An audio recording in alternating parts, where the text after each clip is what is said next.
اعوذ باللہ من الشیطان الرجیم بسم اللہ الرحمن الرحیم۔ میں سید فیاض احمد آج 8ویں جماعت کی اردو کتاب کا سبق نمبر 6 جس کا نام ہے نوبل انعام کی کہانی پڑھانے جا رہا ہوں۔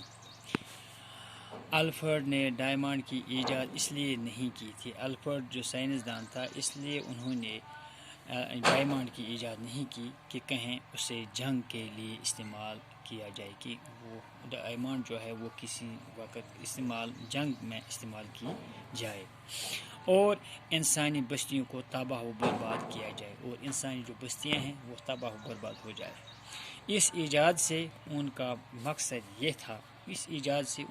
مقصد تھا کہ پہاڑوں اور چٹانوں کو توڑ کر پتھر مہیا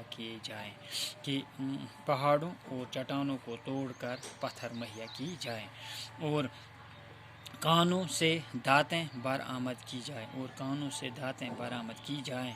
الفریڈ نوبل کی جنگ سے بے حد نفرت تھی۔ الفریڈ نوبل جو تھا اس سے جنگ سے بے حد نفرت تھی۔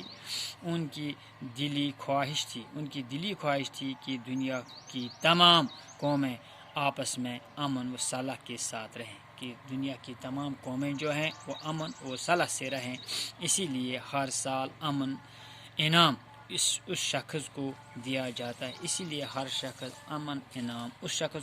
جاتا ہے جو دنیا میں امن قائم کرنے کے لیے کوئی غیر معمولی کارنامہ انجام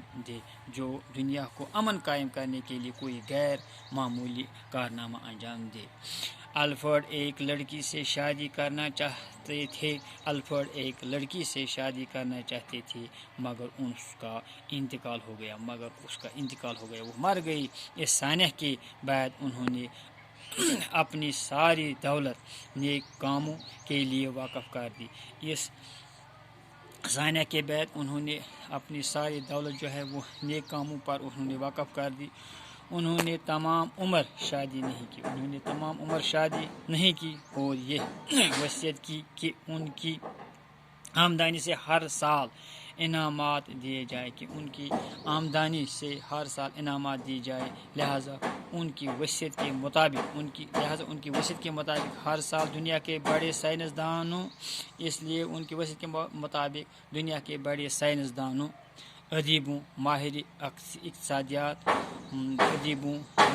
اقتصادیات اور امن کے لیے کام کرنے والوں کو یہ انعامات دیے جاتے ہیں اور دنیا میں امن قائم کرنے کے لیے یہ انعامات دیے جاتے ہیں۔ تو اس طرح ہم نے یہ لیسن آج ختم کر دیا۔ انشاءاللہ کل اس کے سوال کریں گے۔ باقی وسلم۔